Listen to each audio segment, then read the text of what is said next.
MLA Kaushik రెడ్డిపై SAT chairman Shiva Sena Reddy మండిపడ్డారు. కౌశిక్ రెడ్డి రూపంలో కల్వకుంట్ల కుటుంబానికి కొత్త కుక్క దొరికిందని ఎద్దేవా చేశారు. కౌశిక్ రెడ్డి కుక్కతో ఎట్లా పడితే అట్లా మొరాయిస్తున్నారని విమర్శించారు. కేసీఆర్ ఇంట్లో పడుకొని కొన్ని కుక్కలను పంపిస్తున్నాడని, ఎమ్మెల్యేకు మతి భ్రమించి ఏమీ మాట్లాడుతున్నాడో అర్థం కావట్లేదని మండిపడ్డారు. నోరు అదుపులో పెట్టుకోకపోతే సన్నబియ్యం తింటున్న ప్రజలు బట్టలు ఉడిదీసుకొడతారని హెచ్చరించారు. మతి భ్రమించి ఏం మాట్లాడుతున్నాడో అర్థమవుతుంది. ఓ వీధిలో కుక్కలు మొరుగుతే చూడు, గట్ల కల్వకుంట్ల కుటుంబానికి మళ్ళీ కొత్త కుక్క దొరికింది ఒకటి. ఈ కుక్కతోనే మళ్ళీ ఎట్లా పడితే అట్లా మురిగిస్తున్నారు. ఈరోజు అర్ధరాత్రుల పూట 2 గంటలకు ఏదో పూజాకు పోయినాడు, మహిమ పూజాకు. ఏం మాట్లాడుతున్నారా భయ్? ఏం కేటీఆర్ అనుకుంటువే? ఎట్లా పడితే అట్లా జరగనీకే, యాడి పడితే ఆడికి పోనీకే, బ్లాక్మెయిల్ చేయనీకే. మీ బతికేందో ఈరోజు తెలంగాణ ప్రజలందరికీ తెలుసు. దాని గురించి విచారణే జరుగుతుంది. కాంగ్రెస్ ప్రభుత్వంలో ఆ కర్మ పట్టాలే.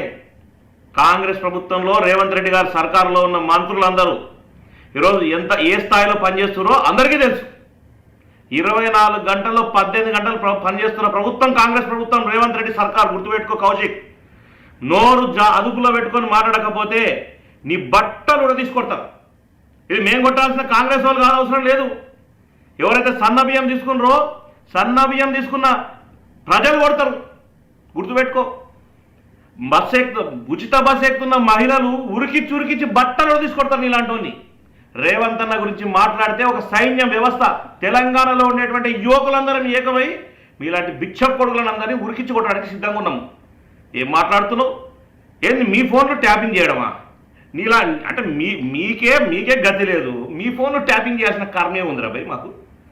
మళ్ళీ దానికి ఏదో స్పెషల్గా వ్యాకర్స్ని పెట్టేసి స్పెషల్గా చేశారట. చూపి, నీకు ధైర్యం ఉంటే రుజువు చేయి, నీకు దమ్ము ఉంటే రుజువు చేయి.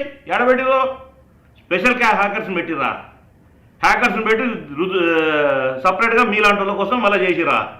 సిగ్గు శరం ఉండి మాట్లాడాలి.